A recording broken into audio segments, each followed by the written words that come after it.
धार्मिक उत्सव साजरे करतात, पण ज्या भारतीय संविधानामुळे आमच्या जीवनात बदल आला, ज्या भारतीय संविधानामुळे आम्हाला सर्व गोष्टीचे हक्क अधिकार मिळाले, बोलण्याची, चालण्याची, राहण्याची, सगळ्या गोष्टीची संधी मिळाली, म्हणून आपण कुठेतरी चांदेकरची एक या ठिकाणी भारतीय संविधान दिवसानिमित्त आपण कार्यक्रमाचं आयोजन करावं.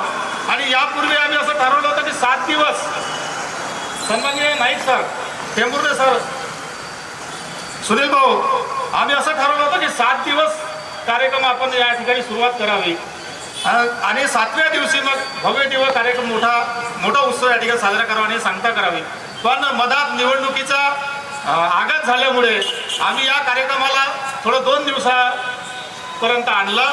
पण पुढच्या वर्षी आमचा असा मानस आहे की कंटिन्यू आपण 7 दिवस एक वक्ता या ठिकाणी कार्यक्रम म्हणजे आपलं वक्तव्य सादर करेल आणि त्याच्यामध्ये सप्तखंजिरी वादक जे कीर्तनकार आहेत ते सुद्धा 2-4 कीर्तनकार 2-4 दिवस ते सुद्धा राहील, 2-3 दिवस वक्ते राहील.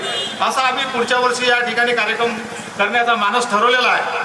मी सर्वप्रथम सर्व जे जगाच्या कल्याणा संतांची विभूती देह कष्टविधी परोपकारे अशा सर्व संत महामानवांना तथागत भगवान गौतम बुद्धापासून तर कांशीरामजीपर्यंत वैराग्यमूर्ती गाडगेबाबापर्यंत जे बी संत महापुरुष झाले त्या सर्व संत महामानवांना मी अभिवादन करतो. आणि या ठिकाणी कार्यक्रमाला बराचसा उशीर झाला. धर्मरक्षी टेंभुर्णे सर यांनी या ठिकाणी खंत व्यक्त केली की एखादी कव्वलीचा किंवा कोणता जर कार्यक्रम राहिला असता तर लोक भरपूर राहिले असते. विचाराचा कार्यक्रम आहे तर लोक उपस्थित राहत नाही. हे सगळ्यात मोठं दुर्भाग्य आहे. हे आम्हालाही मान्य आहे, आम्ही समजतो या सगळ्या गोष्टी. पण चांगलं जे काही करत आहे ते चांगलंच होणार आहे.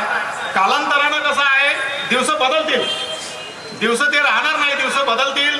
लोक भरगच्च कार्यक्रमाला उपस्थित राहतील, पण तत्पूर्वी जोपर्यंत लोकांवर पडत नाही तोपर्यंत लोक काही सुधरत नाही, लोक काही उपस्थित राहत नाही. म्हणजे आता जोपर्यंत आता काय होऊन राहिलं आम्ही पाहत आहोत. सासू सासऱ्याला लोक आपले मायबाप समजायला लागले.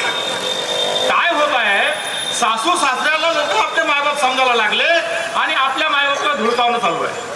म्हणजे ज्या संत महापुरुषांनी अहोरात्र संघर्ष केला, आपल्या प्राणाची आहुती दिली, आपल्या घर संसार उद्ध्वस्त केला, म्हणजे आम्हा लोकांना मान सन्मानानं जगता यावं याकरता सर्व संत महापुरुषांनी आपल्या जीवाचा त्याग केला.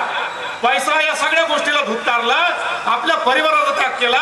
आम्ही बरेचसे महापुरुष जर पाहिले असेल, भगतसिंग सरिके शहीद झाले. म्हणजे या ज्या संत महापुरुषांनी आपल्या जीवनाचा एवढा मोठा संघर्ष केला, एवढा मोठा त्याग केला.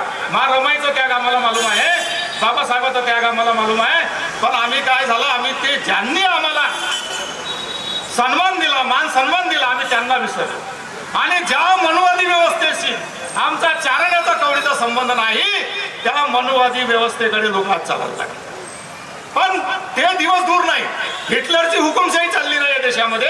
आम्ही पाहिलं हिटलरला, मुसोलिनीला जेव्हा मारलं गेलं तर हिटलरला असं वाटलं की मी सुद्धा वाचणार नाही, म्हणून त्याने स्वतःला गोळी मारून घेतली. म्हणजे म्हणण्याचं तात्पर्य असं आहे की हुकुमशाही आणि हुकुमशाह हा जास्त दिवस जिवंत राहू शकत नाही.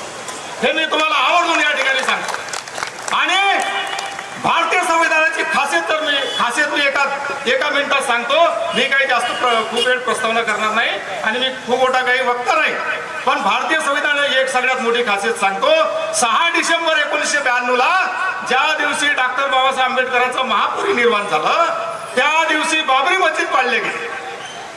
त्या दिवशी बाबरी मस्जिद पाडली गेली आणि त्याचा निकाल कोर्टामध्ये गेला.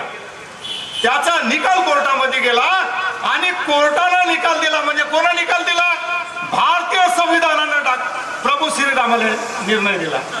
अरे देवाला सुद्धा डॉक्टर बाबासाहेब आंबेडकरांनी लिहिलेल्या संविधानामध्ये न्याय भेटला. म्हणजे या देशातला पशु पक्षी असो, माणूस असो किंवा कोणताही या सृष्टीवर व्यक्ती असो, त्या सर्वांना जर कोणी न्याय दिला असेल तो डॉक्टर बाबासाहेब आंबेडकरांनी लिहिलेला भारतीय संविधान न्याय दिला. आधीचे जर आम्ही कायदे पाहिले तर स्त्रियांना शिकण्याचा अधिकार नाही. या देशातल्या तेलामाळा कुंभी कासा सोनार लोहार यांना धन संचय करण्याचा अधिकार नाही. मनुस्मृती सांगते. त्या लोकांनी जर वेद चुकून जर ऐकला तर त्याच्या कानामध्ये गरम शिसा ओतल्या जावा, वाचला तर जीभ कापल्या जावी असे मनूचे जे कायदे होते, त्या कायद्याच्या जेव्हा ते कायदे होते त्यावेळेस पेशवाईच्या काळात, आणि नंतर मध्ये डॉक्टर बाबासाहेब आंबेडकरांनी भारतीय राज्यघटना लिहिली. आम्ही ऐकलं मतदानाचा अधिकार सुद्धा डॉक्टर बाबासाहेब आंबेडकरांनी दिला. आणि आधी राणीच्या पोटातून एक डकेत असो, चोर असो, उचक्का असो, बेवळा असो, तो जर पोरगा जर मोठा झाला तर तोच राजपाट सांभाळत होता. पण बाबासाहेबांनी त्या सगळ्या गोष्टीची नसबंदी केली आणि नसबंदी करून मताच्या पेटीतून राजा निर्माण केला. पण दुर्दैव आज आपण 75-76वा संविधान महोत्सव साजरा करत आहोत आणि या संविधानावर ज्याप्रमाणे राजसत्ता चालायला पाहिजे होती ती चालत नाही आहे.